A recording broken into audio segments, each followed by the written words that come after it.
So I could sit here and ask you if you like Call of Duty, Halo, Battlefield, Squad, Arma, Arma Reforger, Apex Legends, PUBG, yada yada, you get it. I could sit here and ask you if you like all of those games, and then, you know, from there tell you, well, hey, if you like this game or that game, then you're really gonna love Foxhole.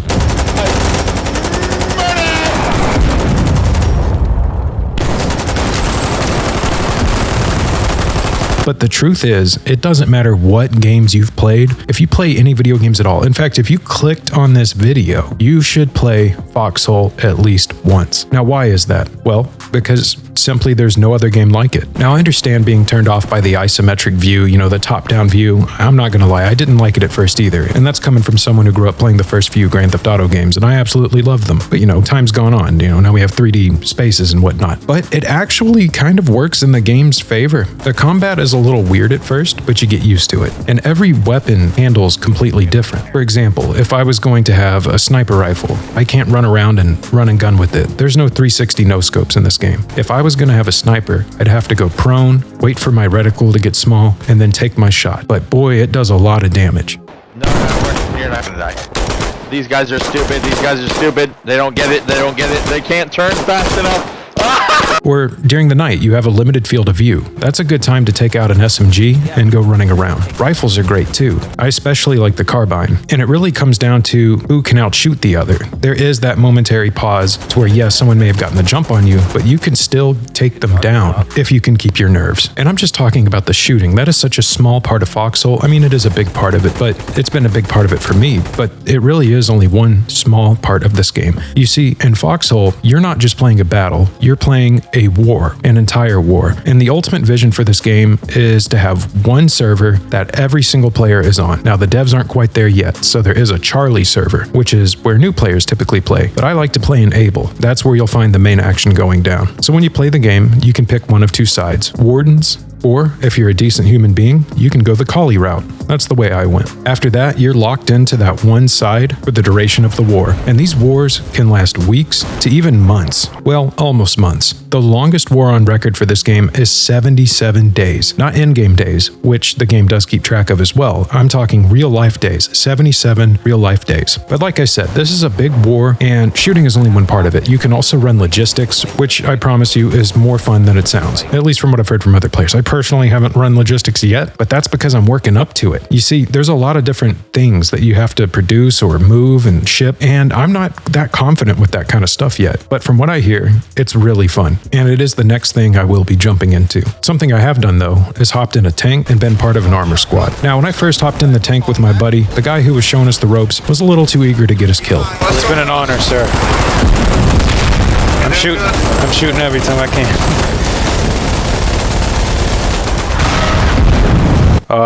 We should have definitely backed out of that. I don't know why you committed. But basically how it works is when you're working alongside armor, you're kind of pushing up a little bit in a line and then falling back. It's kind of a give or take cat and mouse kind of thing. And it's really neat too, because you'll have infantry push up with tanks, because in these cells, I'm getting ahead of myself, in these hexagons. So the game is made up of all these hexagons on the map, and each one is like a different server different people can load into. That's why there's so many players able to play in one war. Well, these servers can't be maxed out, but they hold a lot of players. A lot of players. When you have all these players within a hexagon, you're all typically working together to accomplish a certain goal. Normally that's driving the enemy back. If you're blue, I don't like you. Or holding off a massive onslaught of them.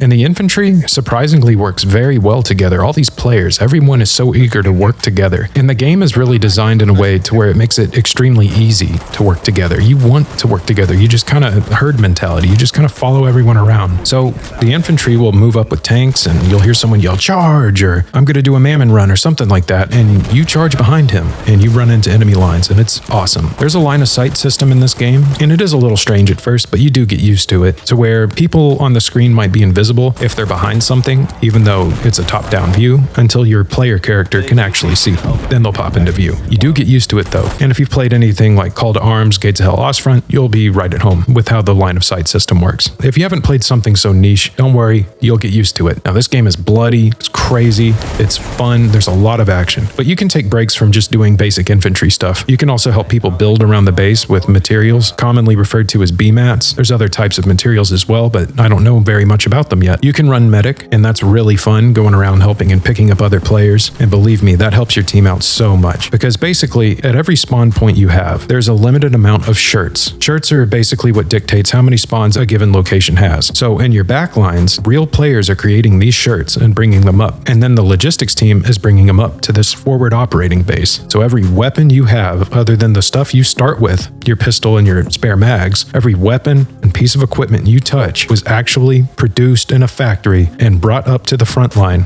by a real player. And that's really cool. You might not like any of the combat stuff, but you might like the whole idea of working together as a huge team and overcoming overwhelming odds. In that case, join us on the collie side. We need your help. And work the back lines. You can build up defenses, be a trucker basically, bringing stuff up north. You know, I've always said if you like Snowrunner, you might like this game just for that alone, because you might run into an enemy party who's behind our lines. You can also run artillery, and there's a lot more than the stuff I've said too. I mean, there's so much. I'm still pretty new to this game, and I say that as someone who's put maybe 30, 40 hours in, but it's really cool. It's not that the learning curve is steep. It's actually very simple and easy to get into this game. It's just that it's extremely complex. There's so much going on. One of those easy to learn, difficult to master games. But if you were to ask me if you should play this game, I would say yes, just for the fact that there is no other game like it to where you are in a giant war working together with so many other people, and the community is so awesome. I can't recommend it enough. So if you were iffy on this title and you saw it and you're like, I don't really know, I'm telling you, go ahead, take the chance, bite the bullet, buy the game.